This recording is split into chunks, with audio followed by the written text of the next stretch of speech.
At 7:42 that morning, I hit the brakes so hard, the school bus slid sideways across the thin layer of snow, and all 8 kids behind me screamed at once. Not because of the rock that had just rolled down and blocked the road. They screamed because standing right in the middle of that slide, taller than the hood of my bus by a full head, was a hair-covered figure I recognized immediately, even though I'd spent my whole life telling myself it couldn't be real. It was a Bigfoot, but a young one, still just a child. This was Thursday morning, November 17, 1983, on the only mountain road leading to Darrington Elementary School in Washington. The young Sasquatch stood there shaking, one leg pinned beneath a smaller boulder, staring straight through my windshield, by the wide eyes of a kid who'd lost his mother in a crowded store. Only this kid stood taller than I did and was covered from head to toe in hair. I had 8 students behind me, a road blocked in both directions, and a juvenile Bigfoot trapped less than 16 feet from the front of the bus. Then, from the tree line above the embankment, the ground started trembling under a series of heavy footsteps, and I knew what was coming before I even saw her. An adult Sasquatch, much larger, was charging down the slope. Hello, friends. I'm Victor. If you were Frank, with 8 children behind you and something enormous coming down that mountainside, what would you do? Leave your choice in the comments before you hear what he decided. And if you want to keep listening to stories like this with me, subscribe to Bigfoot Sasquatch Stories. Frank had no idea that morning would change the rest of his life. At that point, everything was only beginning. Frank Delgado pulled out of the Darrington School District bus yard a little after 7 o'clock on Thursday morning, November 17, 1983. The season's first snow was falling in small flakes, melting as soon as it hit the wet pavement, though the shoulders of the road and the lower patches of grass were already beginning to turn white. Frank switched on the windshield defroster, checked both side mirrors, and eased the yellow school bus out of the lot. He had driven that mountain route for 11 years, long enough to know every curve, every house, and every stop. Before that, Frank had spent years working in a sawmill, so the sound of splitting timber, the smell of sap, and slick logging roads were all familiar to him. After a shoulder injury, he moved into school bus driving and stayed with it. At the first stop, 2 brothers were waiting beside a mailbox with scarves wrapped all the way up to their noses. The second stop added a boy in rubber boots. Frank greeted every child by name and waited until each one was seated before releasing the parking brake. By the 5th stop, all 8 students were aboard. He checked the rearview mirror and counted from habit: 1, 2, 3, 4, 5, 6, 7, 8. Frank did that every 5 minutes. After years on mountain routes, he knew that no matter how well a driver remembered the road, it didn't mean much if he forgot how many children were sitting behind him. The bus grew warmer as the kids talked. 2 boys in the back argued over the window seat. 1 child showed off a new pencil. 3 girls in the middle tried to decide whether there would be enough snow after school to build a snowman. Frank listened through the mirror and only stepped in when the arguing crossed the line he allowed. He liked mornings like that because the noise made the road feel shorter. In 11 years he had carried sleepy children, children angry with their parents, children nervous about tests, and kids who had just lost their first tooth. The route was cold and narrow, but the inside of the bus always had a rhythm of its own, one Frank understood. Ellie sat in the second seat on the right, close to the front. She was 10 years old, had shoulder-length brown hair, and usually carried a small notebook where she wrote down things she noticed along the route. That morning, Ellie watched snow collecting on the branches and asked Frank whether school might close if it got heavier. Frank laughed and told her there wasn't nearly enough snow yet. Ellie looked up through the windshield with the seriousness of a weather forecaster and said the clouds to the north looked heavier than they had the day before.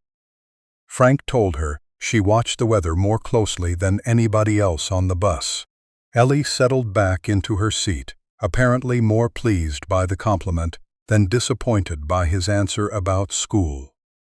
Around 7:25, the radio carried a local weather bulletin. The announcer said heavy rain overnight, combined with the first snow of the season, could create patches of ice and raise the risk of slides along steep slopes in Snohomish County. Frank reduced his speed by a few miles per hour. Warnings like that weren't unusual in November. Road cuts soaked up water all night, drainage ditches clogged with leaves and small branches, and most slides only pushed a few rocks or some mud onto the shoulder. Still, he watched more carefully as the bus began climbing into the narrowest part of the route, where the embankment rose sharply on the left, and the land dropped steeply into forest on the right. Frank tightened both hands around the steering wheel. That section was less than 2 miles long, but it was always where he drove the slowest. The road twisted constantly, and in several places there was barely enough room for 2 vehicles to pass. Snow was thicker up there than it had been in town, leaving a thin white layer around older tire tracks. Frank checked the mirror again, counted 8 heads, then looked back to the road. 7:40. The bus was moving under 30 miles per hour when he heard the first sound from the mountainside. It began like loose rocks rolling somewhere in the distance, then swelled quickly into a long, heavy rumble. Frank lifted his foot from the gas immediately. A section of ground above the road shuddered, small branches snapped upward, then mud, rock, and roots poured down across the pavement only a few dozen yards ahead. Frank hit the brakes. The front tires slid on the thin snow, and the body of the bus swung to the right, making all 8 children scream at once. Frank held the wheel straight and resisted the instinct to jerk it toward the drop-off. The bus slid several more yards before stopping, its nose angled slightly toward the embankment. A lunchbox fell from a seat, several books rolled into the aisle, but the bus stayed upright. Frank immediately checked the mirror and counted all 8. There was crying and a chorus of questions, but nobody was hurt. He set the parking brake, turned on the hazard lights, and looked through the windshield. Mud and rock covered most of the road. A fallen tree lay across the pavement, while smaller stones continued rolling down from the slope.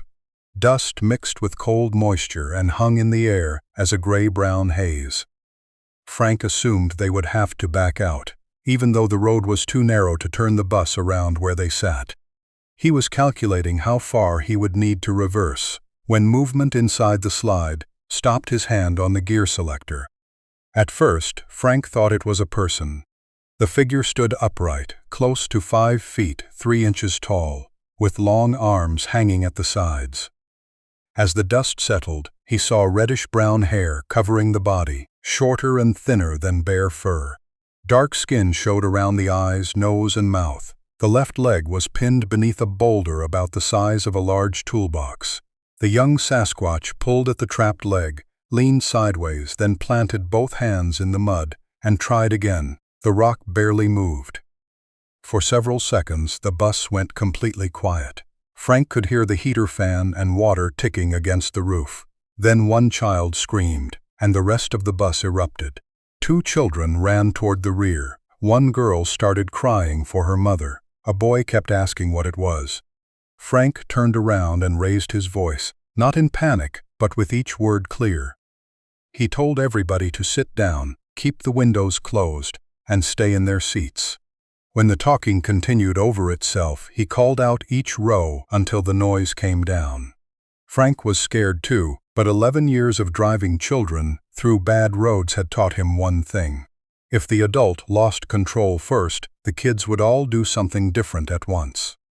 Frank looked back at the young Sasquatch. The juvenile focused on the trapped leg, pulled several times, then stopped to breathe. Muscles moved under the wet hair across the shoulders and back. A high, broken sound came from the mouth, closer to a cry of pain than a threat. The young Bigfoot looked up at the bus, then back down at the boulder. The distance between them was only about 16 feet. Frank had seen black bears near the road and elk in the timber, But this body didn't match anything he had ever encountered. The hands had clear fingers. The shoulders were narrower than an adult's, and the way the juvenile braced against the mud looked human enough to make Frank's skin tighten along his back. Ellie leaned into the aisle. Her face had gone pale, but her voice stayed even when she said the young Sasquatch's leg was trapped and that it was trying to get free. That observation pulled Frank's attention away from what the Bigfoot looked like and back to the problem in front of him. A young Sasquatch was pinned in the middle of a landslide. The juvenile was looking at the bus as if the vehicle itself were some kind of danger, while 8 children behind Frank were looking back with the same fear. Frank told Ellie to stay low and help keep the others calm. He reached for the radio and tried calling dispatch, but got nothing except static. That stretch of mountain had always been a dead zone. Frank set the microphone down and checked the road behind him in the side mirror. He could reverse a few hundred yards to a wider spot, but the rear wheels were already close to the edge, and the road had become even slicker after the hard stop. While Frank was still weighing the options, the young Sasquatch suddenly raised its head toward the embankment. The shoulders came up and the head tilted as though listening to something Frank couldn't yet hear. A low call rolled down from the forest above, so deep that Frank felt it, through the bus frame, before he heard it clearly. The sound carried across the mountainside with tremendous weight. The juvenile answered with several higher cries and pulled at the trapped leg so hard that mud sprayed around the rock. Frank looked up toward the slope. Brush about 100 feet above the road began shaking. A large branch snapped aside. Then heavy footsteps came down the mountain, fast enough to send loose stones tumbling ahead of them. The pieces came together in Frank's mind at once. The Sasquatch in the road was still young, and whatever was coming down that slope was probably the mother. Frank looked at the dashboard clock. 7:42. Putting the bus in reverse might get all 8 students away from the area, but the road was narrow, slick, and he would have to back around a curve. If the rear tires slipped too far, they would have another emergency.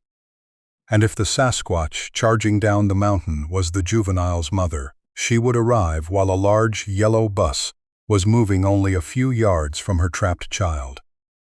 Frank's years around the woods had taught him that a panicked mother could react long before a human being had any chance to explain his intentions. He checked the rearview mirror. 8 faces stared back at him. Some of the children were crying. Others were gripping the backs of the seats in front of them, and Ellie was still watching him. Frank counted them one more time, then looked through the windshield. The juvenile pulled at the leg again, slipped in the mud, and gave a short cry. That made the decision clearer. There was a trapped young one in front of him, and a mother coming down the slope in panic. Frank kept the bus where it was, moved the gear selector into a safe position, and locked the rear door. He turned toward the children and told them to stay below the tops of the seats and remain inside, no matter what they heard. One boy asked what Frank was going to do. Frank only said he was going to try to keep things calm. He checked the parking brake again, then released the front door. The footsteps on the embankment were closer now. When the door folded open, cold air and the smell of wet earth rushed into the bus. Frank stepped down onto the road with both hands raised to shoulder height so the juvenile could see them clearly. The young Sasquatch pulled inward, looked at Frank, then toward the forest. He stood one step from the front of the bus and waited several seconds before moving closer. Mud shifted under his boots and melting snow ran through the tire grooves. Frank kept his body slightly turned instead of facing the juvenile squarely, the same posture he had once used when approaching injured dogs near the sawmill. He had no idea whether that body language meant anything to a Sasquatch, but it was the only way he could think of to look less threatening. Frank took 2 more steps and got a better look at the rock pinning the left ankle. It was too heavy for the juvenile to move alone, but Frank thought a solid piece of wood at the right angle might work as a lever. He searched the slide for something usable, just as another roar broke from above. This time it was close enough to vibrate in his chest. A second later, a massive shape burst through the tree line. The adult Sasquatch came down the last part of the slope on two legs, using one hand against a tree trunk to steady herself, then landed on the road between Frank and the juvenile. She stood close to 7 feet 10 inches tall, her head well above the front roofline of the bus. Dark reddish-brown hair grew thick around her shoulders, neck, and arms, soaked flat by rain and melting snow. Her body was broad and heavy enough that Frank felt a faint tremor in the mud when she planted her weight. A streak of mud ran from one knee to the hip, evidence of how quickly she had come through the fresh slide.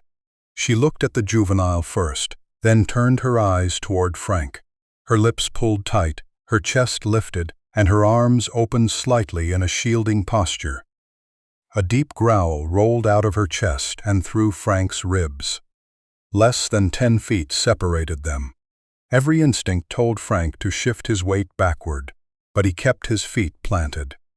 Running could turn the moment into a chase, and turning his back would leave the trapped juvenile between the mother and a bus carrying 8 children. Frank kept both hands raised, palms open, and forced himself to breathe slowly, even though his chest had gone tight. Inside the bus, Ellie lifted her head just above the seat. Through the glass, she saw Frank standing in the road with both hands up while the enormous female Sasquatch blocked access to her child. Years later, Ellie would say he looked like a man surrendering, but she understood even then that Frank was trying to speak with his hands, because neither side had words the other could understand.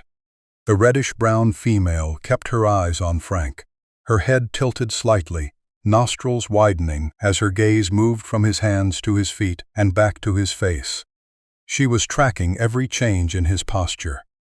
The power in that body made Frank understand that 10 feet could disappear in a single movement, but several seconds passed, and she continued standing between him and her child, as though weighing whether Frank belonged on the side of danger or the side of help. The juvenile behind her gave a weak cry and pulled at the trapped leg. The mother turned immediately, looked at the rock, then shifted her gaze back to Frank. He followed her eyes. Very slowly, Frank lowered one hand, pointed toward the boulder, then touched his own chest. A short, low sound came from the female. Her shoulders remained tense, but her feet didn't move. Frank kept the other hand raised and waited. In less than 90 seconds from the first call on the mountainside, he had made a decision no training course could ever have prepared him for. The mother looked at Frank, then at her child one more time. When she turned back, the sound in her throat had softened into a low vibration. The caution in her face hadn't disappeared, but beneath it was a pause. Frank didn't dare break too quickly. He had the sense that he had been given exactly one chance to prove what he intended to do. 8 children sat silent behind the glass. The juvenile breathed hard beside the rock, and Frank stood between both sides with one hand still raised and the other pointing toward the trapped leg. Frank stayed where he was, in the muddy road, both hands still raised at shoulder height. The cold crept through his fingers. The female Sasquatch stood less than 10 feet away, her body angled slightly forward, one foot set off to the side, as though she was ready to block any movement toward her child. Her broad chest rose and fell quickly after the run down the embankment. Each time she exhaled, white breath pushed from her nostrils and disappeared into the cold air. Frank could see that the muscles across her shoulders were still tight, but her attention wasn't fixed only on him. Her eyes kept moving from his hands to the young Sasquatch, from the boulder to the school bus, then back to Frank's face, as though she were fitting every detail into a decision. Frank's arms were starting to ache. He had carried heavier loads back at the sawmill, but he had never felt this much strain from simply holding his hands in the air. Sweat ran down his back, even though the temperature was close to freezing. He kept his breathing slow so he wouldn't make any sudden movement. Behind the bus windows, all 8 children had gone almost completely quiet. A few heads remained low behind the seats, while Ellie had raised herself just enough to see through the right side window. Frank knew he couldn't turn around and check on them now. He could only trust that his instructions had been clear enough and that the bus was still the safest place for them if anything went wrong. The reddish-brown female gave a very low, rumbling sound. It wasn't long, and it didn't break loose with the force of the call she had made while charging down the mountainside. This sounded more like a warning held deep in her chest, strong enough for Frank to feel it through his ribs. He couldn't tell whether she was directing it at him or at her child. The young Sasquatch answered with a higher cry, tried pulling the trapped leg again, then folded forward in pain. The mother turned at once. The movement was fast but controlled, and Frank could see her attention shift completely to the pinned leg. In that brief moment, he understood that she wasn't only trying to protect her child from him. She was also trying to figure out what to do about a boulder that the cramped position made difficult for her to reach. Frank lowered his right hand so slowly that his wrist began to tremble from controlling every inch. The mother's eyes snapped back to him. Frank stopped and held still for several seconds, then extended one finger toward the boulder. After that, he touched his chest and pointed again toward the young Sasquatch's leg. The gesture felt almost ridiculous, except that he was standing in a situation where one misunderstanding could get him killed in seconds. The female pulled her lips back enough to show large teeth and gave a short, deeper sound. Frank couldn't call it permission, but she didn't change position. He repeated the gesture once more, slower this time, then opened his palm the ground as if to show that he intended to approach the rock, not her child. As Frank followed the line of the female's left arm, he noticed a long scar running from near the elbow toward the upper arm. The hair around it grew thinner, exposing dark skin and a pale line of old, healed tissue. It was a small detail to notice when fear was filling nearly every part of his mind, but somehow it made the Sasquatch in front of him more real. She had been injured before, maybe by a falling tree, a large animal, a rock slide, or a human being. Frank had no way of knowing.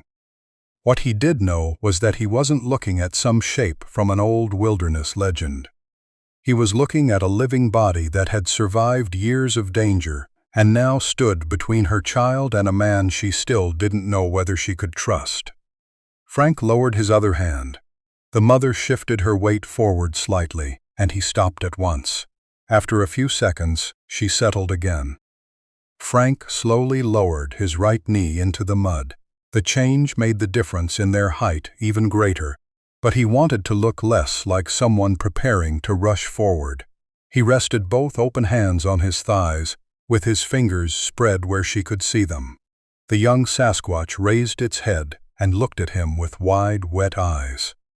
Frank could hear the juvenile breathing quickly, each breath carrying a small sound from the throat. He kept his gaze lower than the mother's face, high enough to track her reaction without staring at her like a challenge. Frank lifted his right hand slightly, pointed toward the boulder again, then placed his palm flat against the mud in front of him. The mother gave another short, low sound, but didn't step toward him. Frank understood that this was probably the smallest amount of permission he was ever going to get. He lifted his knee from the mud and moved his left foot forward only a little. The first step was barely longer than half a foot, slow enough that his heel almost never left the ground. The female's shoulders rose, and her neck drew in slightly. A low growl moved through her throat. Frank stopped in the middle of the step and held his foot exactly where it was. After several seconds, the growl faded. Frank finished the first step and stopped again. The young Sasquatch looked toward its mother, then back at him. Mud and water had matted the reddish-brown hair around the juvenile's face, making the youngster look smaller than its actual height. Frank suddenly remembered children on his bus who had gotten hurt after falling on the playground. When a child was scared, the actual words mattered less than the tone of the adult's voice, and whether that adult moved too quickly. He decided to use the one thing he understood, even though he had no reason to believe the Sasquatch knew a single word he might say. The second step brought Frank about 1.5 feet closer. This time the mother didn't growl immediately, but her hands tightened, her fingers curling slightly. Frank stopped and lowered his body farther. From there he could see the young Sasquatch's left leg clearly. The boulder rested diagonally across the ankle, and part of the lower leg, wedged by 2 smaller rocks underneath. The mud around it had been clawed into grooves. Frank couldn't see any severe deformity in the leg or heavy bleeding, so he guessed the bone might still be intact. The real problem was the weight of the rock pressing the leg down into a narrow depression. If the juvenile kept fighting against it, the injury could become much worse. The young Sasquatch pulled away as Frank came closer. It planted both hands behind itself and tried to move its body away from him, but the trapped leg held it in place. A sharp cry of pain escaped. Frank immediately lowered himself, turned his face slightly aside, and spoke in the same voice he used when children cried on the bus. He told the youngster that he only wanted to look at the leg, that he would go slowly, that everything was going to be all right. The words themselves might have meant nothing, but the low, steady tone made the juvenile stop struggling after several seconds. The breathing stayed fast, and the eyes continued moving between Frank and the mother. The third step brought Frank right beside the boulder. He went down onto both knees, keeping his torso lower than the young Sasquatch. The mother was now just over 7 feet away. If she decided to charge him, Frank knew he wouldn't have time to react. He pushed that thought aside and studied the rock. One edge projected far enough to get his hands under, but the mud made it difficult to find leverage. At the sawmill, Frank had learned that moving heavy weight usually wasn't about brute strength. It was about finding the right angle. He searched the slide for a solid branch he could use as a lever, but every piece of wood nearby was either too small or buried in mud. Frank kept speaking quietly to the young Sasquatch as he placed one hand against the edge of the boulder. The juvenile flinched but didn't yank at the trapped leg the way it had before. Frank waited until the breathing slowed slightly, then placed his second hand lower. The rock was cold and coated in slick mud, and it might have weighed more than 200 pounds. Frank pushed gently just to feel how it was seated. The boulder moved less than half an inch before settling back into place. He believed he could roll it sideways if he used his whole body and controlled the direction. But if the rock slipped toward the juvenile's leg, he could make the injury far worse. The mother gave a sharper, deeper sound. Frank stopped pushing immediately and turned his head toward her. She had leaned forward, her eyes locked on his hands against the boulder. Frank understood that his movement had alarmed her. He pulled his hands back, pointed toward the rock, then used both hands to mimic pushing it sideways. After that, he pointed toward the trapped leg and opened his hands, trying to show that he intended to free it. The mother watched the entire sequence, then turned toward her child. She made 2 short sounds, and the juvenile answered with one higher call. Frank placed his hands on the boulder again. He took a deep breath, adjusted his right leg for leverage, and slowly increased the pressure. His shoulder muscles tightened, the rock shifted, and the mud beneath the edge broke into a small line. Just as Frank prepared to put more weight into it, the mother suddenly released a powerful roar and took one long step toward him. More than 7 feet of distance disappeared by almost half in a single movement. Frank froze with both hands still on the rock. His breath stopped in his chest. Every instinct told him to pull away, fall backward, and run for the bus, but there wasn't enough time left to do any of those things. The mother stopped beside Frank. Her shadow covered him and the boulder. He could see one enormous foot planted in the mud, the toes spread wide for balance. A second later, her knee came down. Her weight made the ground move faintly beneath him. She knelt right beside Frank, one shoulder almost level with his head, then reached both large hands toward the boulder. Frank barely had time to lean aside as her fingers closed around the opposite edge. In that moment, Frank understood that the sudden step had never been aimed at him. The mother had watched him trying to move the rock, understood what needed to happen, and decided to help. Frank was still afraid, but the fear was pushed aside by almost complete concentration. He pointed toward the direction he wanted the boulder to move. The female followed his hand, then shifted her right hand toward the upper edge. Frank nodded without thinking, though he had no idea whether she understood the gesture. He placed both hands lower again, focusing on controlling the direction of the roll instead of trying to overpower the weight by himself. Frank began counting softly, an old habit from his sawmill days. 1, 2, 3. On 3, he drove his shoulder forward. The mother pushed at the same time. The boulder broke free of the rut much faster than Frank expected. He turned his wrists to guide it left while the female controlled the upper edge so the rock couldn't roll backward onto her child's leg. It slid through the mud for almost 2 feet and stopped beside a small tree. The entire movement took less than 3 seconds, and the young Sasquatch's leg was free. The juvenile immediately pulled the leg against its body, rolled onto one side, then crawled toward the mother using both hands and the right leg. The young Sasquatch wrapped both arms around one of her legs and pressed its head into the thick reddish-brown hair along her thigh.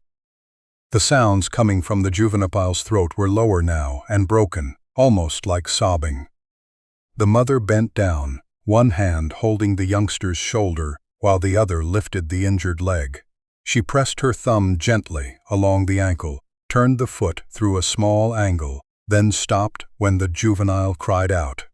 The care in every movement stood in complete contrast to the strength she had just used to move the boulder. Frank backed away on his knees before getting to his feet. His legs were shaking badly enough that he had to put both hands on his thighs for several seconds. Then he moved another 3 steps back, giving the mother and her child room. She didn't look at him immediately. She kept examining the injured leg, brushing mud from the thinner hair around the ankle before pulling the youngster closer. The juvenile held onto her waist and occasionally looked toward Frank. The eyes were still afraid, but the panic that had been there earlier was gone. Inside the bus, several of the children had finally sat all the way up. Faces were pressed close to the windows, eyes wide. Ellie was on her knees in the second seat with both hands gripping the back of the seat in front of her. A boy farther back whispered, "She helped, Mr. Frank," as if he couldn't quite believe what he had just watched. The quiet inside the bus felt different now. Panic had given way to curiosity and to a feeling none of the children seemed to know how to name as they watched the enormous female holding her child. Years later, Ellie described that moment with a sentence Frank never forgot. She said it was the first time she had ever seen a monster cry because it was happy. Frank was never sure whether the mother had actually cried in the human sense. He only remembered that the exposed skin around her eyes was wet. It might have been melting snow, rain draining from the hair around her face, or something else entirely. But the way she held the young Sasquatch close, the way the juvenile clung to her leg, and the way the sounds between them softened, made it impossible for anyone on that bus to keep seeing the moment as a confrontation. After several minutes, the reddish-brown female finally looked up at Frank. He stood beside the front of the bus with both hands lowered at his sides, far enough away that she no longer had to place herself between him and her child. Her eyes were still alert, but the tension in them had changed. She looked at the boulder lying off to one side, then at the young Sasquatch leg, and finally at Frank's hands. He didn't know what to do except remain still. Any gesture of thanks from his own world might have meant nothing to her, so Frank only lowered his head slightly. The mother held his gaze for a few more seconds, then lowered her own head by the smallest amount, almost mirroring his movement. It was so subtle that Frank couldn't be sure she had done it deliberately, but something in his chest changed at once. In that brief stretch of time between a landslide, a roar, and two very different sets of hands pressed against the same boulder, something close to trust had formed without either side understanding the other's language. Frank turned toward the bus, counted 8 faces through the windows, and finally let himself take one full, deep breath for the first time since stepping outside. His responsibility to the children hadn't changed. The road was still blocked, and the radio still hadn't connected. But the immediate danger in front of him had become something else. The reddish-brown mother sat beside her child. The young Sasquatch held the injured leg close, and Frank stood in the middle of the landslide, with the feeling that he and an enormous Sasquatch had just completed the simplest job in the world together. Helping a child get free from something crushing its leg. Frank stood at the edge of the road for a few more seconds, watching the reddish-brown mother bend down to check the young Sasquatch's leg. The bus was still running behind him. All 8 students were still waiting, and the landslide still blocked most of the road. He turned, walked quickly back to the door, and climbed the steps. The first thing Frank did was check the rearview mirror and count all 8 heads. Ellie was back in the second seat, though she was still looking through the window. Frank reminded everyone to stay inside, then reached for the radio microphone again. This time, after several seconds of heavy static, a signal came through. Frank reported a landslide along the narrow mountain section, said the road was blocked, and the school bus couldn't continue. He gave the location using the familiar mile marker, confirmed that all 8 students were safe, and requested a road crew. When dispatch asked whether anyone was injured or whether another vehicle was involved, Frank looked through the windshield.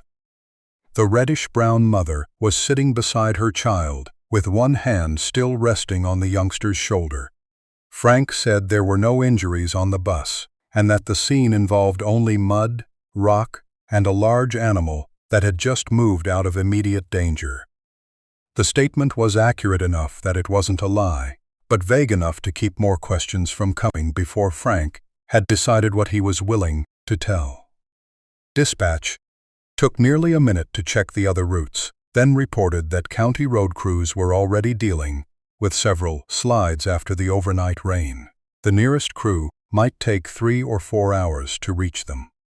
Frank asked whether there was any usable detour and got the answer he already knew. This was the only road wide enough for a school bus to cross the mountain. Several children groaned when they heard the words 4 hours. Frank set the microphone down, turned toward them, and said they were going to be there for a while, but the bus had heat, they had water, and everyone was safe. He used the same voice he might have used to explain an ordinary delay, even though just outside the windows sat 2 Sasquatch he would have dismissed as coffee shop stories the night before. Frank cracked open 2 of the upper windows to keep the bus from getting stuffy, but warned everyone not to put hands or heads outside. He walked the aisle, checked each child, picked up the lunchbox that had fallen, and gathered the books scattered across the floor. Nobody had been injured beyond one boy who had bumped his knee against the seat in front of him during the hard stop. Frank brought out the first aid kit, checked the knee, and told him it was only a bruise. After a few minutes, the crying stopped completely, and the questions started. Frank told them he didn't know what they had seen well enough to start guessing. By close to 9 o'clock, several of the children were hungry. Frank opened his own lunch, took out a meat sandwich and an apple. Every student had a lunch packed for later, but he knew that if they all ate everything now, there would be nothing left by noon. Using the plastic knife in his bag, Frank cut the sandwich into small pieces for the children who were complaining the most, then sliced the apple into several portions. Ellie took the last piece, broke it in half, and handed one half to the youngest boy. Frank watched through the mirror and felt some of the tightness in his chest ease. When he looked outside again, Frank was surprised to see that the mother and child were still there. The reddish-brown female had moved the youngster away from the landslide to a large rock about 65 feet from the bus. She sat on a dry section of stone, while the juvenile stayed close to her right leg. The injured leg was stretched out in front, and every so often the youngster bent it slowly, apparently testing how much it hurt. The mother spent more time watching the road and the forest than watching the bus, especially whenever a sound came from farther up the road or from the trees.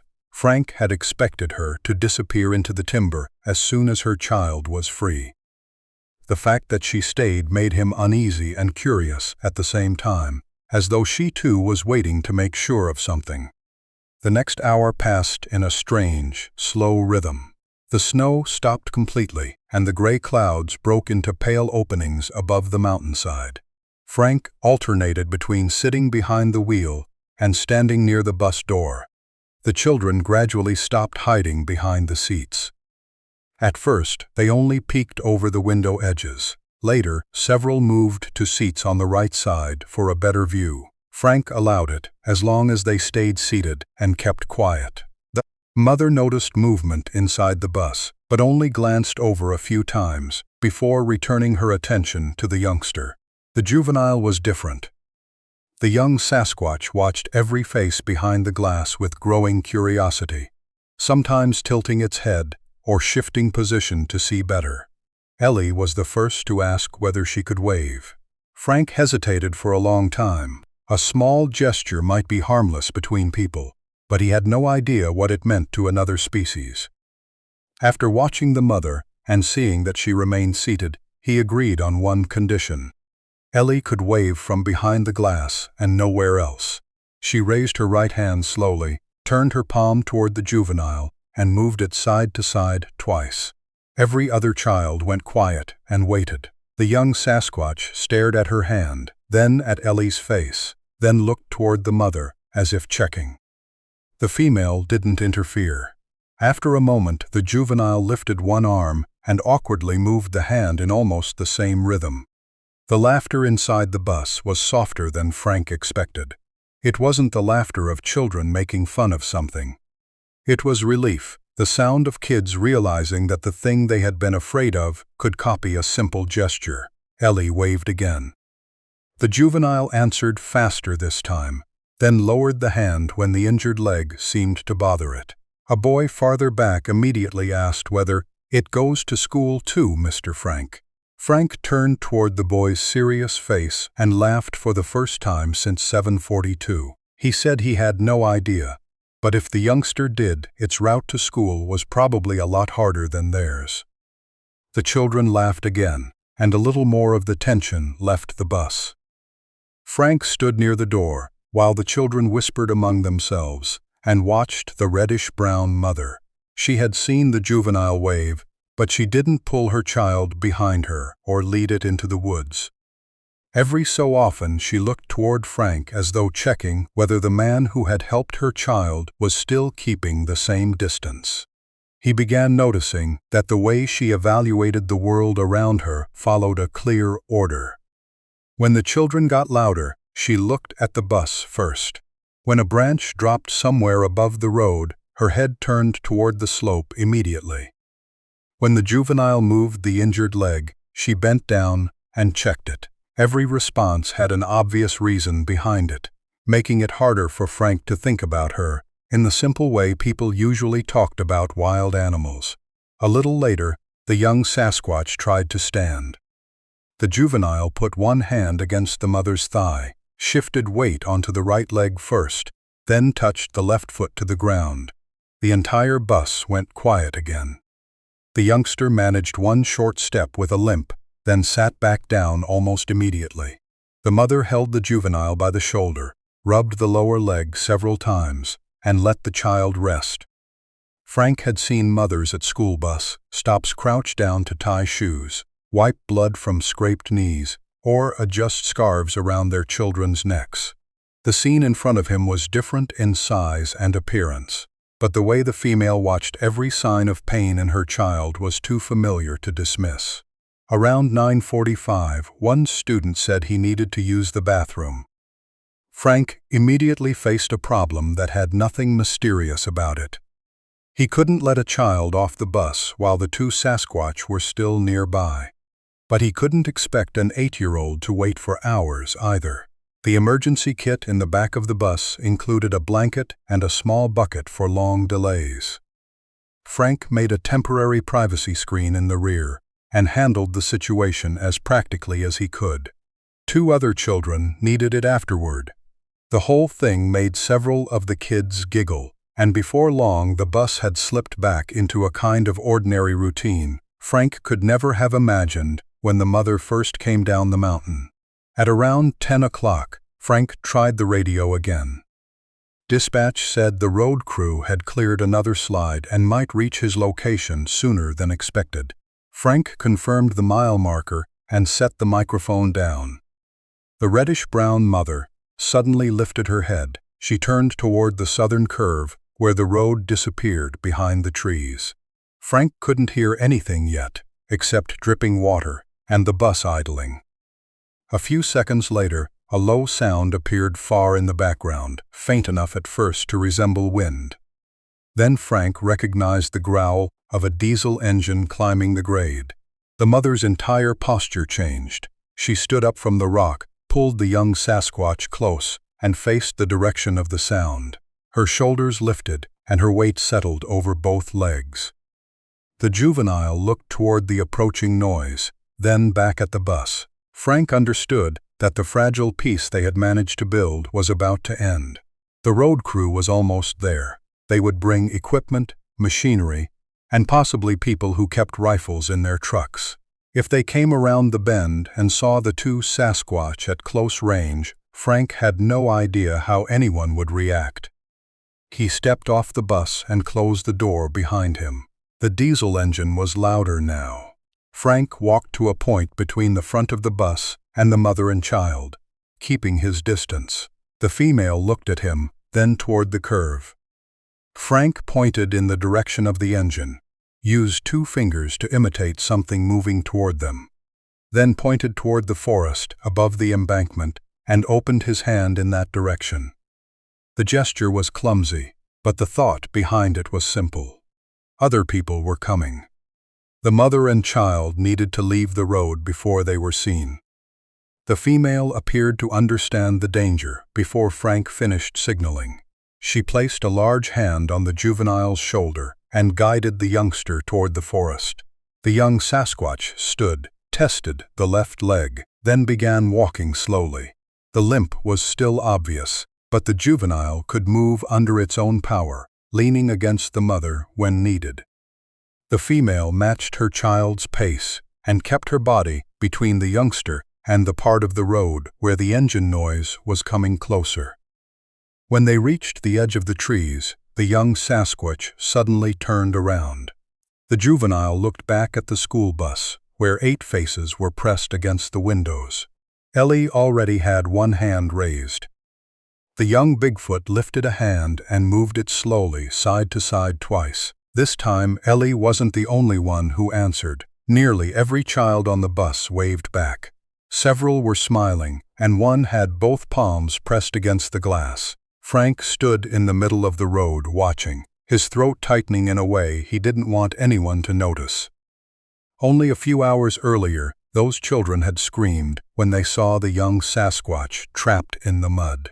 Now the entire bus was waving goodbye as the juvenile headed into the forest. The mother stopped at the tree line. She looked at her child, then at the children behind the windows. Finally, her eyes settled on Frank. He didn't know whether to raise a hand or bow, so in the end he simply stood still. She held his gaze for several seconds, then slowly lowered her head. It resembled the gesture she had made after the boulder was moved, only this time it was clearer. Frank took it as recognition. Without thinking, he lowered his own head in return. The young Sasquatch entered the forest first. The mother followed one step behind, keeping one hand close to the youngster's shoulder. Their reddish-brown shapes moved between the trunks, appearing and disappearing behind ferns and fallen timber. Frank watched until only a dark patch of hair crossed the final opening. Then the forest swallowed them completely. The work truck was close enough now that Frank could hear it changing gears. Still, he remained in the road for several more seconds, surprised by how wide and empty the space suddenly felt. It was the kind of emptiness left behind when someone had been present just long enough for you to grow used to them. Frank went back to the bus. The moment he opened the door, 8 voices hit him at once. One child wanted to know where the Sasquatch had gone. Another asked whether they would come back. Someone else wanted to know why the mother had bowed her head. Frank raised one finger to his lips and reminded everyone to settle down. He told them a road crew would be arriving shortly, and that from that point on, nobody was leaving the bus until he gave permission. Ellie quietly asked whether the mother and child would be safe. Frank looked toward the forest one last time and said he thought they knew these mountains better than anybody. He sat behind the wheel and shut off the heater for a moment so he could hear outside more clearly. The truck engine came around the bend, followed by the hard hiss of air brakes. An Orange County work truck appeared first, with a Ranger pickup behind it. Frank immediately recognized the man stepping out of the second vehicle as Ranger Sam Kwan, who covered many of the forest roads around Darrington. Kwan wore a dark green jacket and a knit cap. He looked at the landslide before looking toward the bus. 2 road workers climbed out and began inspecting the pavement. One of them pointed toward the boulder that had been moved away from the rut, but neither man noticed anything else unusual. Frank opened the bus door and stepped down. Sam Kwan walked toward him, his eyes moving quickly over Frank, the bus, and then the 8 children inside. He asked whether anyone was hurt. Frank said no, only a few bumps when the bus stopped hard. Kwan let out a breath, nodded, then turned toward the mud and the disturbed ground. His eyes paused on several large impressions that were already losing shape under melting snow and water. But the road workers were stepping through the same area, destroying them almost as quickly as they appeared. Kwan looked back at Frank and lowered his voice. "You all right, Frank? The kids okay? We heard there was something unusual on this route this morning." Frank looked at him, then over Kwan's shoulder toward the tree line where the mother and child had disappeared. 8 children sat quietly behind the bus windows, waiting to hear what he would say. After nearly 4 hours stranded on that mountain road, Frank realized the next challenge had nothing to do with keeping his distance from an enormous Sasquatch or moving a boulder off a young one's leg. Now he had to decide which part of that morning belonged in an official report and which part should stay in the forest. Frank held Sam Kwan's gaze for another beat before answering. Behind them, the road crew was unloading shovels, warning stakes, and cable from the truck. Metal struck metal in the mountain air, loud enough to make everything that had happened that morning sound even harder to believe. Frank knew he couldn't stand there forever. He also knew that if he told the whole story right then, the next questions wouldn't stop with whether 8 children were safe. They would move to footprints, direction of travel, height, distance, and before long there might be rifles, tracking dogs, or curious people heading straight toward the place where the mother and child had just disappeared. So Frank chose the part of the truth that could stand on its own without opening that door. He told Kwan that the landslide had come down directly in front of the bus, that a large animal had gotten its leg trapped beneath a rock, and that he had gone out to help free it. After that, another larger animal appeared, stayed for a while, and eventually both of them went into the woods. Kwan frowned slightly at the phrase, "large animal," but he was also watching the road, checking the stability of the embankment and making sure none of the children had been hurt. Frank kept his voice even and didn't add anything about the Sasquatch standing upright, the human-like hands, or the bow before leaving. Told that way, the whole thing sounded more like an unusual wildlife incident than something that could send the entire town into a frenzy. Kwan walked closer to the slide, studied some of the disturbed ground, then turned back and asked how Frank had managed to move the boulder. Frank said he hadn't done it alone. The bigger one had helped.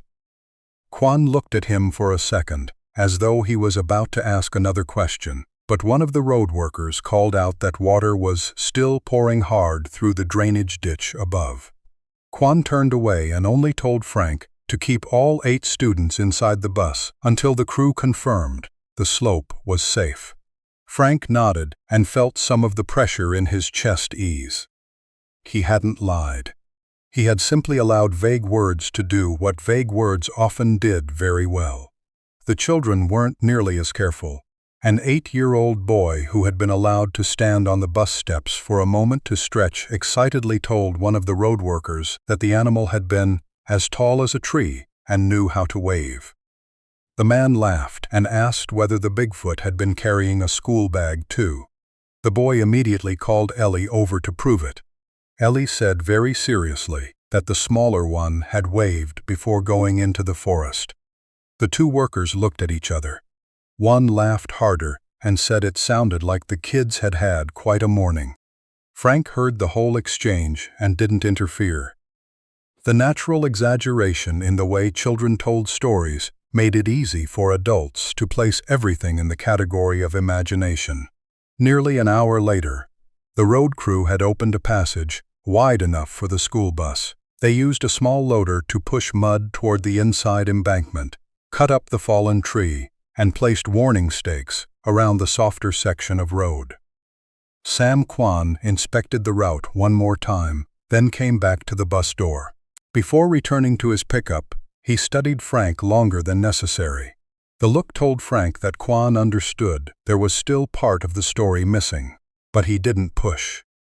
He only clapped Frank on the shoulder, told him he had handled things well, and said the important thing was getting the children safely to school.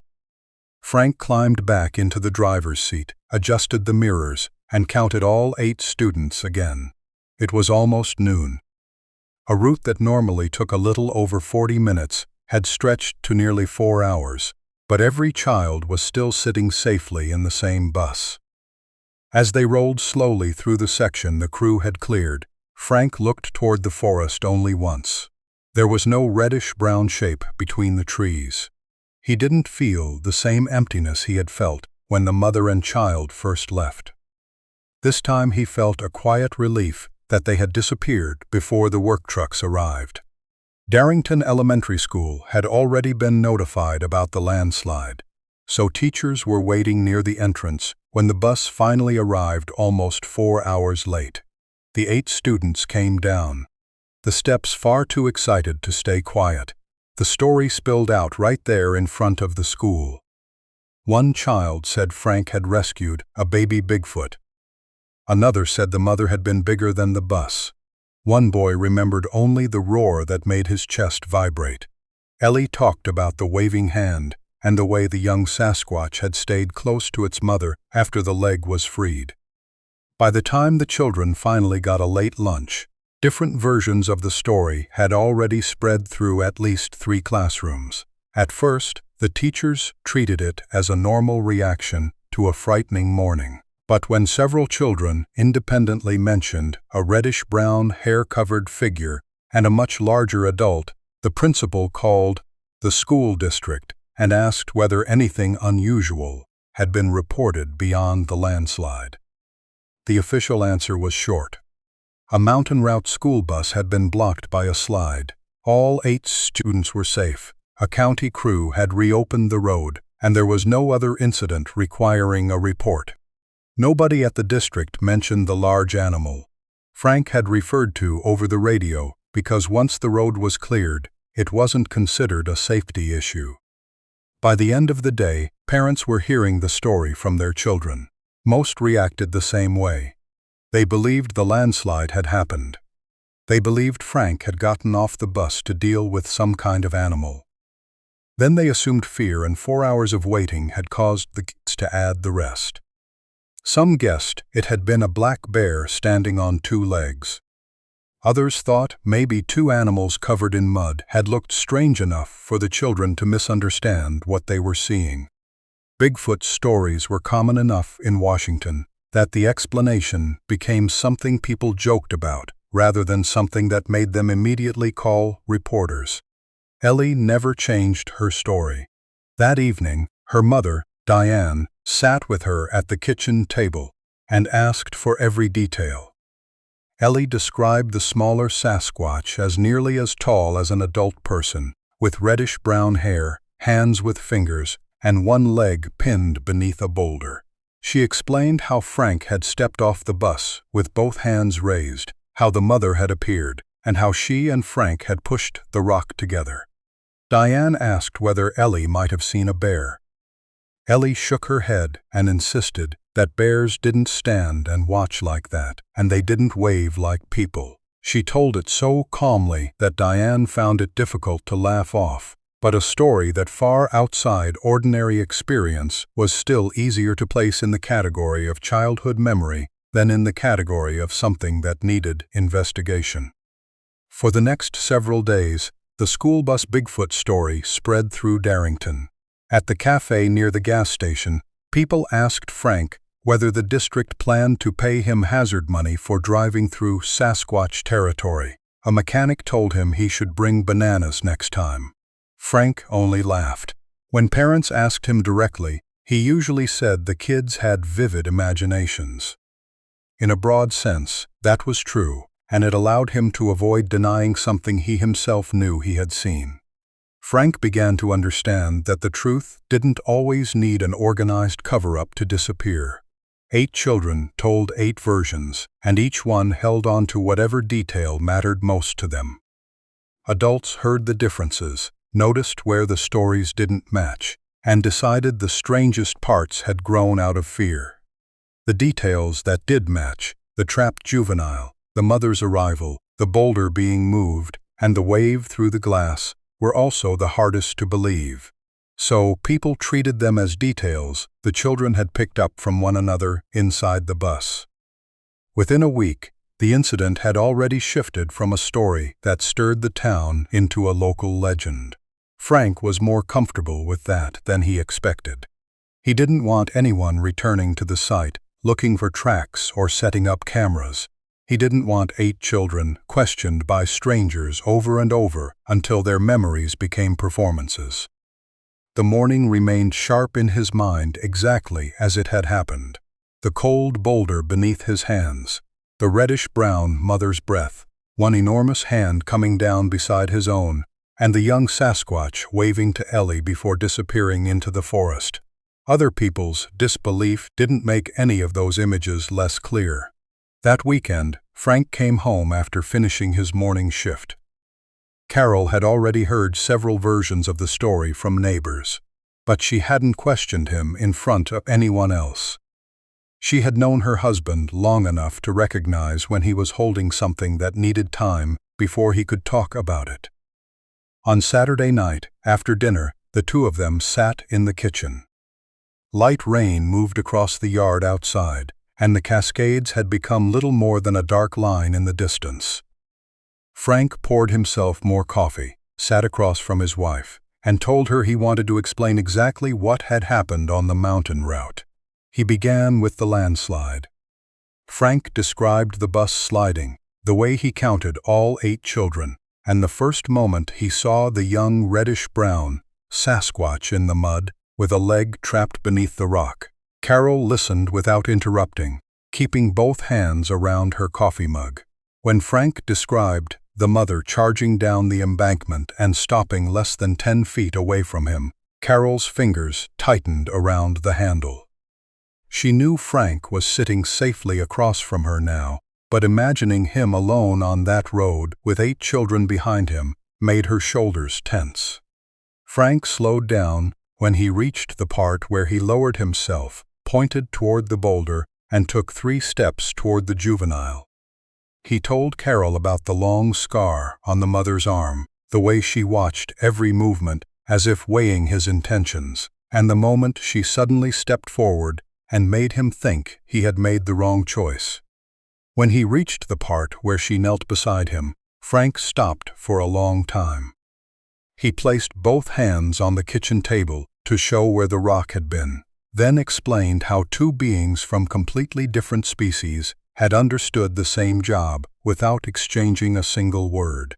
Carol asked about the young Sasquatch. Frank said the leg appeared to have been pinned and badly bruised rather than broken, because after a few hours the youngster had been able to stand and limp away. He told her about Ellie waving through the window, the juvenile copying her, then all 8 children waving when the mother and child finally left. Only then did Carol reach across the table and place one hand over Frank's. She didn't tell him the story was impossible, and she didn't ask him to prove it. She simply listened until Frank described the mother lowering her head before disappearing into the trees.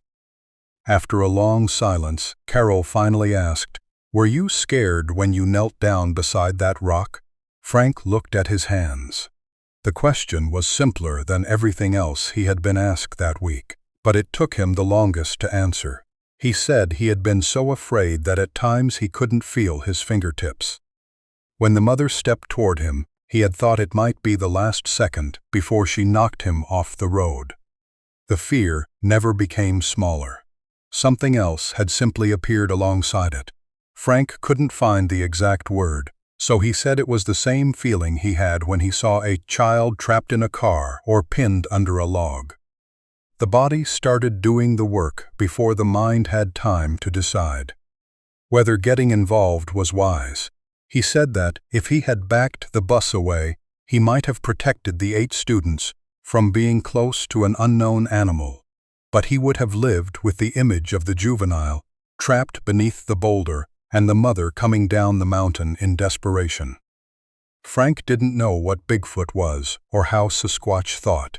All he knew in that moment was that the youngster was in pain and needed another pair of hands. Once Frank put his hands on the boulder, everything else became a very practical problem. He had to move the rock sideways without crushing the leg beneath it.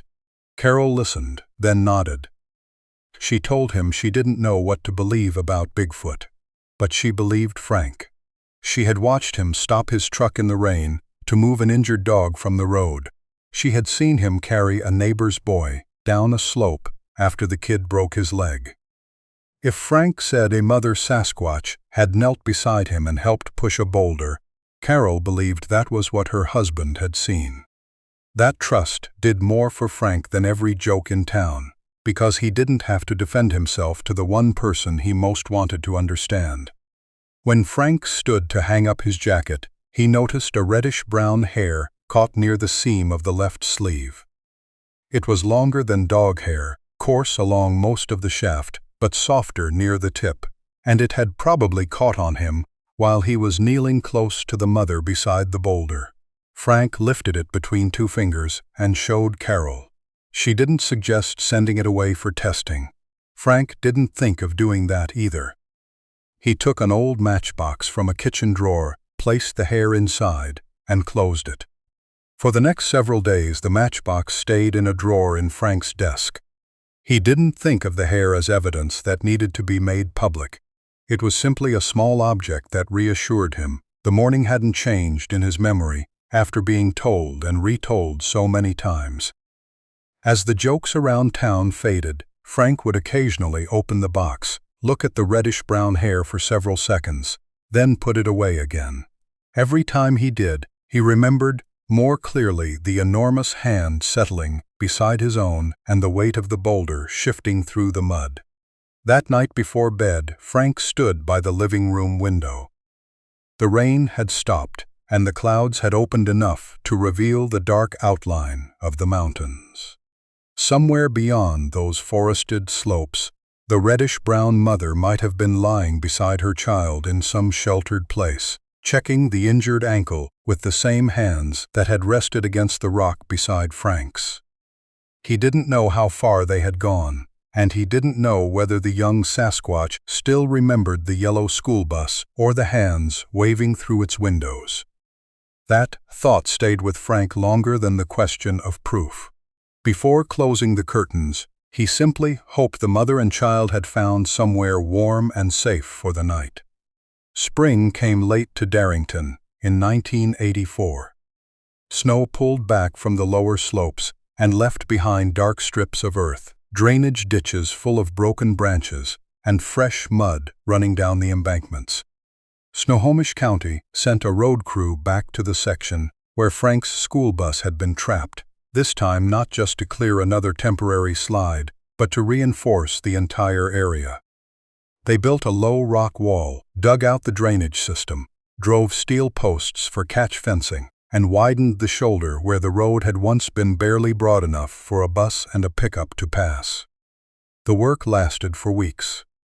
Every morning when Frank drove through, he watched layers of soil being stripped away, rocks being moved, and the last physical traces of that November morning disappearing beneath a road that eventually looked no different from any other part of the route.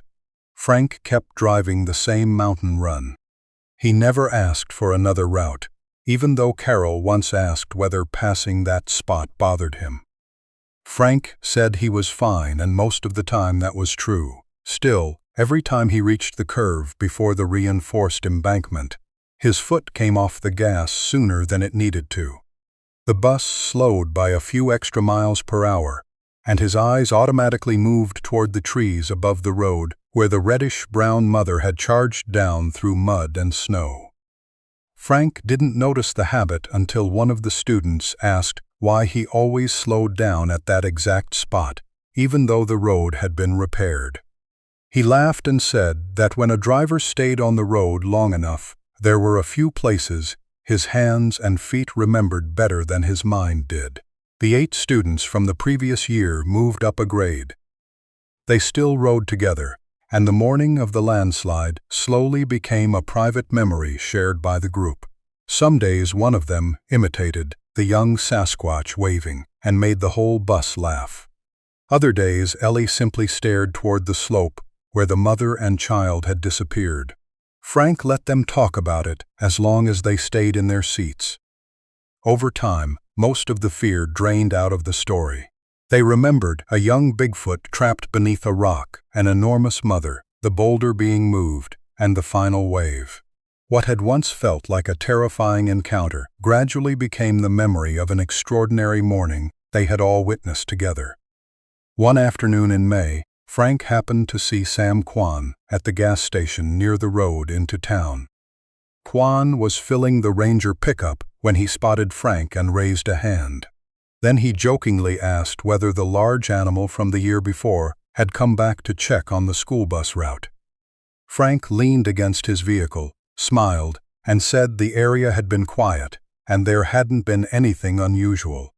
That answer was completely accurate based on everything he had seen since that day.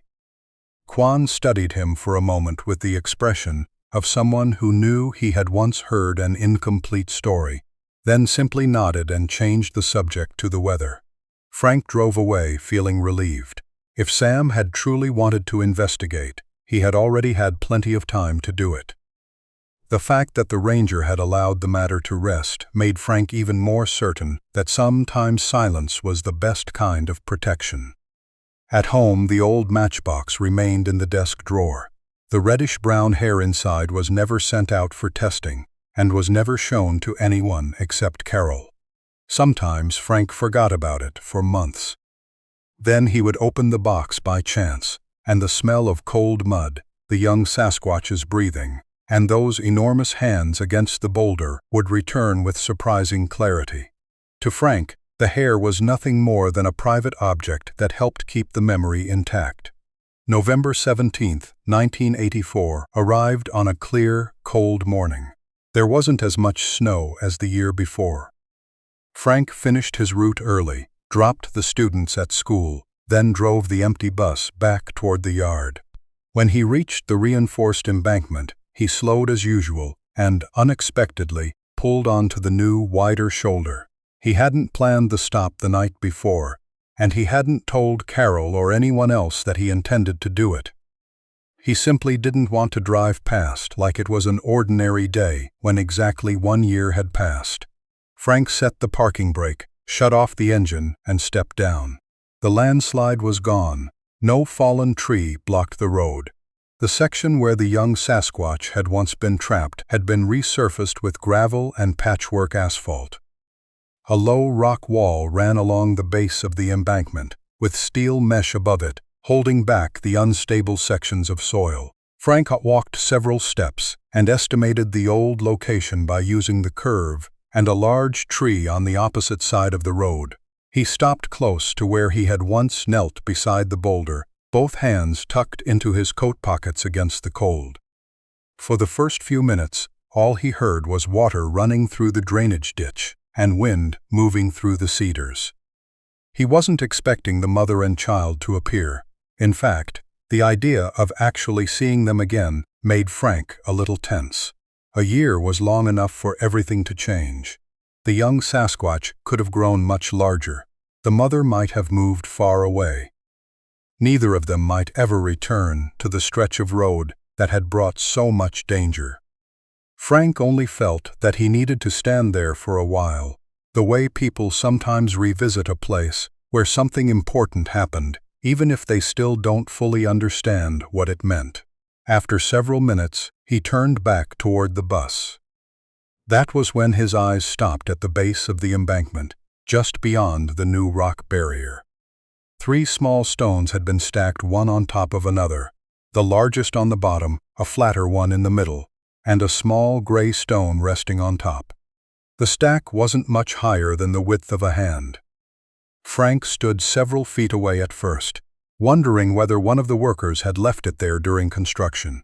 But there were no other stacks nearby, and the stones sat almost exactly where the young Sasquatch's leg had been pinned beneath the larger boulder the year before. Frank walked over, crouched, and looked more closely. The 3 stones were cleaner than the ground around them. The top one had a white stripe running across it, easy to notice even from several steps away. The balance between them made it difficult for Frank to believe rainwater or road equipment had created the stack by accident. He lifted one hand toward the stones, then stopped before touching them. A dozen ordinary explanations came immediately to mind. Another child could have stacked them. A bored road worker could have done it. A hiker could have passed through. There was no way to prove the stones had anything to do with the reddish-brown mother or the young Sasquatch. But the uncertainty itself made Frank feel that nothing more needed to be done. He didn't have a camera with him, and he didn't go back to the bus for anything to measure them. He simply remained crouched there longer than he intended, looking at the 3 stones and remembering the smaller hand that had awkwardly waved through the bus window. Frank stood with the faintest smile. He didn't tell himself the mother and child had placed the stones there, and he didn't turn them into some clearer message than what his eyes could actually see. Still, for the first time in a year, the story inside him seemed to settle into a quiet stopping place. If the stones were only coincidence, they had still appeared on exactly the day he needed a reminder. If they weren't coincidence, then 3 stones were enough. Frank didn't need another meeting, fresh tracks, or a call from the forest to confirm anything more. He returned to the bus, started the engine, and pulled back onto the road. During the drive to the yard, Frank never checked the mirror to look back at the embankment. The urge to search the trees for a reddish-brown shape had finally eased. That evening, Carol asked how work had gone. Frank told her a few stories about the students, the slick road, and a truck that had broken down near the school. He didn't mention the stones. That silence was different from the way he had withheld the story from outsiders. Frank wasn't afraid Carol would doubt him. He simply felt that the moment beside the road belonged to him alone, and keeping it untouched in memory was enough. From the following year on, stopping there every November 17th became deliberate.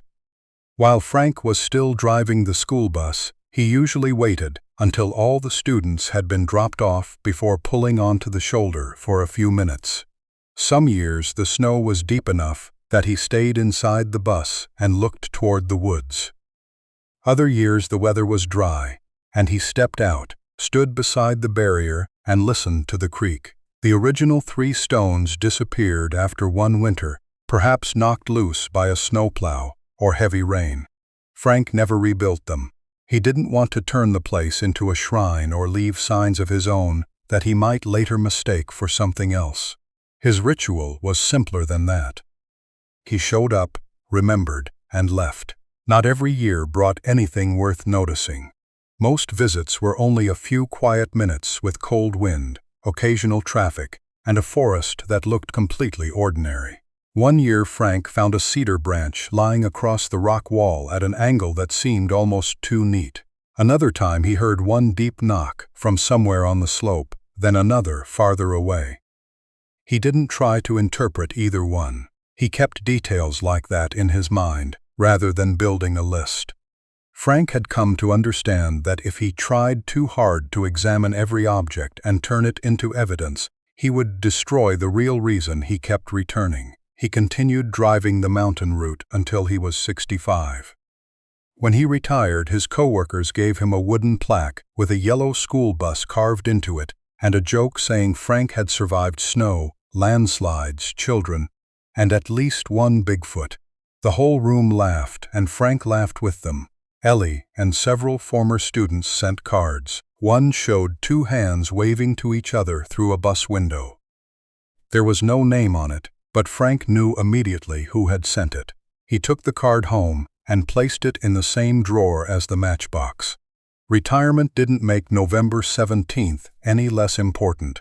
Instead of the bus, Frank drove his old pickup to the road in the morning or early afternoon. Carol gradually recognized the pattern but rarely asked about it. One year, all she said was that he should remember his coat because snow was in the forecast. Then she set a thermos of coffee on the table. Frank understood that as Carol's way of saying she knew where he was going and respected his need to go alone. Some years his health wasn't good, but he still drove slowly to the spot, sat in the truck for a few minutes, then returned home. Darrington changed around him. The children who had been on the bus in 1983 grew up, moved away, started families, and eventually had children of their own. Frank and the Bigfoot remained a local story, and everyone seemed to remember a different version. Some people said the reddish-brown mother had been nearly 10 feet tall. Others swore Frank had wrestled the boulder by himself. Frank heard the variations and found them funny. He understood that community memory always added and removed details, while the most important part of what happened had never lived in the version people told at the cafe. Ellie kept the story closer to that original morning than anyone else. Many years later, when she was already in her 40s, she ran into Frank at a community fair in Darrington. Frank moved more slowly by then, and almost all of his hair had turned gray. Ellie talked with him for several minutes about family and work before suddenly asking whether he still remembered the one that waved.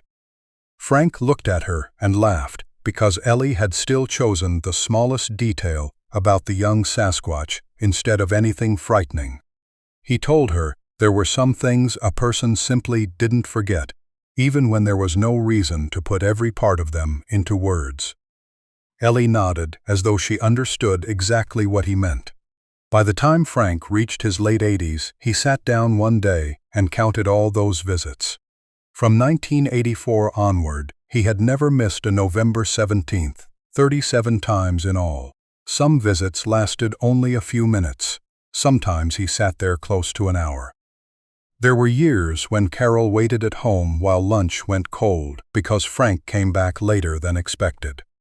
When his children and grandchildren asked what he usually did on that date, he only said he took a drive up into the mountains. Nobody pressed him for more. One winter afternoon, Frank's youngest grandchild sat beside him near the living room window. Low clouds covered the Cascades outside. The old matchbox still rested in a desk drawer only a few steps away. Frank had told the boy plenty of stories about his years driving school buses, but that afternoon was the first time he told the full story of the morning in 1983. He described the hard stop, the trapped juvenile, the 8 children behind him, and the reddish-brown mother charging down the embankment. He told it slowly, and made sure not to turn himself into a hero. When he reached the part about pushing the boulder, Frank held his old hands out in front of him, as though he could still remember exactly where they had been. The boy listened without interrupting. Frank told him about Ellie waving and the young Sasquatch copying her, about the mother lowering her head before leaving, and about returning 1 year later to find 3 stones beside the road. He didn't describe everything he might have noticed on the later visits. He only said he had gone back 37 times. The boy stayed quiet for a moment, then asked whether Frank thought they still remembered him. Frank looked through the window. The mountains were darkening beneath the evening clouds, almost the same outline he had watched from his home decades earlier. He thought for a long time, then said he didn't need to know for certain. It was enough that he remembered them. After 37 winters, the answer had become that simple. One morning lasting less than 4 hours had changed the way. Frank looked at the things people were quick to call wild, dangerous, or impossible to understand, and every trip back had simply been his way of keeping that lesson from being worn down by time. If I go back to the question at the beginning of this story, I don't think the most important part is only that Frank stepped off the bus. It's what he did with that morning afterward. He didn't write a book, he didn't sell the hair, he didn't lead people back into the mountains looking for tracks. Frank let that morning stay where it belonged in his life, then quietly returned 37 times, the way someone might revisit a memory that had changed them. If Frank's story brings back a moment when you chose to do the right thing even though nobody was watching, leave a comment below. I'd really like to know this. If you had been behind the wheel of that school bus that morning, would you have backed away, or would you have stepped outside like Frank did? And if you enjoy Bigfoot stories told slowly, honestly, and built around difficult human choices like this one, subscribe to Bigfoot Sasquatch Stories and turn on the notification bell so you don't miss the next story. I'm Victor. Thank you for staying with me to the very end, and I'll see you in the next story.